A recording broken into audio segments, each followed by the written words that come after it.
इस वीडियो में हम बात करेंगे कि आप किस तरह से multiple data sources business manager में ऐड कर सकते हैं।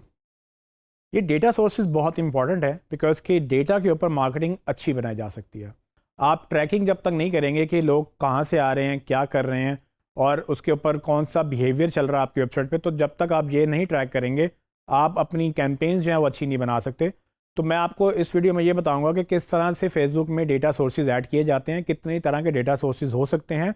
और ये डेटा सोर्सेज बेसिकली वो डेटा है जो कि आपकी ऑडियंस प्रोड्यूस करती है, यानी कि वेबसाइट पे जा रही है या आपके पास सेल्स का डेटा आ रहा है, आपके पास लीड्स का डेटा आ रहा है, तो हम कैसे फेसबुक को प्रोवाइड करेंगे और कैसे हम उसको ग्रो करेंगे। तो ये एक समरी होगी क्योंकि आगे चल के इसमें मल्टीपल वीडियोज़ हम करेंगे, लेकिन इस वीडियो में सिर्फ बिजनेस सूट के अंदर आप कैसे डेटा सोर्सेज को एक जगह पर इकट्ठा कर सकते हैं, मैं आपको सिर्फ उतना बताऊँगा।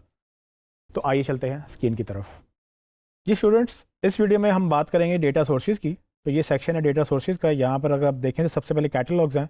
तो कैटलॉग बेसिकली ई कॉमर्स के लिए यूज़ होती हैं। जब आप फेसबुक पे शॉप बनाते हैं तो आप अपने कैटलॉग्स बिल्ड करते हैं। तो आगे हमने पूरा सेक्शन रखा हुआ है शॉप का और कैटलॉग्स का, तो ये हम उसमें डिस्कस करेंगे। आप बाय द वे यहाँ से क्रिएट कर सकते हैं, लेकिन अभी हम नहीं क्रिएट करेंगे, हम एक्चुअली शॉप बनाएंगे और फिर एक कैटलॉग क्रिएट करेंगे जो यहाँ पर दिख भी जाएगी। फिलहाल आगे चलते हैं पिक्सल्स की तरफ। पिक्सल बेसिकली वो कोड है जो कि फेसबुक को ये अलाउ करता है। जब आप अपनी वेबसाइट पे ये कोड इंस्टॉल करते हैं तो फेसबुक को अलाउ करता है कि वो आपकी ऑडियंस को ट्रैक करे। इसको क्रिएट करने के लिए आप यहाँ से ऐड का बटन दबाएंगे। यहाँ पर ऐड में वो पूछेगा कि क्या नाम रखना है। तो अभी फ़िलहाल मैं इसको टेस्ट यू ही लिख दिया ताकि हमको नाम दे दें। मैं अभी इससे टेस्ट कर रहा हूँ, एक्चुअली ये भी हम आगे चल के आपको बताएंगे। अभी मैं इसका नाम भी कुछ और रखूँगा ताकि आगे चल के दोबारा ऐड करूँगा तो उसको मसला ना हो। तो मैंने इसका नाम दिया और उसने अपनी डोमेन का यहाँ नाम लिख दिया और उसके बाद इसको हमने कंटिन्यू किया। तो जब ये आगे चलेगा तो ये यहाँ पर देखें ये क्रिएट हो गया। वो पूछ रहा है आपने इंस्टॉलेशन कैसे करनी है, तो ये पूरा प्रोसेस हम आपको आगे चल के बताएंगे। अभी हम इसको यहाँ पर बंद करेंगे तो जितने भी पिक्सल्स आप क्रिएट करेंगे तो यहाँ लिस्ट हो जाएंगे, कैटलॉग्स भी ऐसी लिस्ट हो जाएंगी। इसके साथ ही आप आगे देखें तो ऑफलाइन इवेंट सेट की ये ऑप्शन है। अब वेबसाइट के इवेंट ट्रैक करने के लिए तो हम ये पिक्सल लगाएंगे। जब ये मैं आपको सिखाऊंगा तो आपको समझ आएगी कि कैसे ट्रैकिंग हो रही है डेटा की। लेकिन अगर आपके पास कोई चल कर आ रहा है या कोई इवेंट हुआ और आपके पास डेटा है जो कि आपके पास एक्सेल शीट में है, आपने पेपर पे लिखा हुआ है, तो फॉर एग्जांपल आपने एक इवेंट में अपना स्टॉल लगाया और आपने नाम, नंबर, ईमेल और सेल लिख ली कि उस्मान आया और उस्मान का ये नाम है, ये ईमेल है और इसका उसने ये चीज़ इतने की बाई की है। अगर आपने इस तरह का कोई डेटा अपलोड करना है फेसबुक में तो वो ऑफलाइन इवेंट सेट्स आपको जब भी ऑफलाइन डेटा मिले तो आप यहाँ से मैनुअली अपलोड कर सकते हैं, क्योंकि ये वो डेटा है जिस तक फेसबुक की रसाई नहीं है। तो वो जितना भी डेटा आपको किसी ने डेटा दिया है या आपने किसी से आपको ईमेल्स मिली हैं, नंबर मिले हैं, तो आप यहाँ पर अपलोड कर सकते हैं। उसके बाद है custom convergence. Custom conversion basically Facebook जब हम पिक्सल लगाते हैं तो हम ट्रैकिंग करते हैं कि सर्टेन कन्वर्जन्स ट्रैक करते हैं। कन्वर्जन उसको बोलते हैं जहाँ पर आप एक्चुअली कोई मेन एक्शन डिसाइड करते हैं कि अच्छा ठीक है, यूज़र ने अगर ये सर्टेन एक्शन लिया है तो उसने एक सर्टेन काम अचीव किया है, ठीक है। तो वो जो गोल और कन्वर्जन्स का हमने आपको पहले भी आइडिया दिया हुआ था, वो कन्वर्जन्स जो है बेसिकली अगर फेसबुक के डिफाइंड पैरामीटर्स के अंदर नहीं आती तो आप अपनी मर्ज़ी की कन्वर्जन्स भी क्रिएट कर सकते हैं। जैसे कोई बंदा 4 पेजेस विजिट करता है तो आप उसको एक कन्वर्जन कह सकते हैं। कोई बंदा एक सेल करता है, एक चीज़ बाय करता है तो आप उसको कन्वर्जन कह सकते हैं। या कोई एक ग्रुप ऑफ चीज़ मतलब ग्रुप ऑफ थिंग्स बाय करता है तो आप उसको कस्टम कन्वर्जन, ये वो कन्वर्जन है जो कि डिफाइंड पैरामीटर्स के अंदर नहीं आती।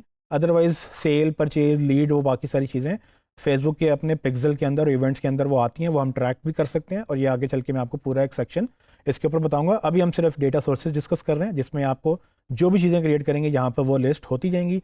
और यहाँ लिस्ट होने से फ़ायदा यही है कि आप जितने यूज़र्स आपके पास हैं, जितने पेजेस हैं, सारे एसेट्स को आप एक दूसरे के साथ लिंक कर सकते हैं। ये एक ही डैशबोर्ड में आप रह के सब काम कर सकते हैं। इसके अलावा इवेंट सोर्स ग्रुप है, ये पहले एक्टिव था, फेसबुक इसको ऑब्सोलीट कर रहा है। अब वो कह रहा है कि जो बिजनेस एसेट ग्रुप्स हैं उसी के अंदर ये डेटा नज़र आएगा। तो वो उन लोगों के लिए है जिनके बेसिकली मल्टीपल बिजनेसेस हों और मल्टीपल बिजनेसेस को वो सेपरेट रखना चाहते हो, तो उनके लिए काम आएगा। तो इसको स्किप करेंगे, आगे चलेंगे शेयर्ड ऑडियंसेस। जब हम इवेंट्स क्रिएट करते हैं तो उसकी ऑडियंस बिल्ड कर सकते हैं जिसको हम टारगेटिंग करते हैं ऐड के अंदर। तो ये मल्टीपल ऑडियंस, मल्टीपल पॉजिटिव और नेगेटिव ऑडियंसेस क्रिएट हो सकती हैं।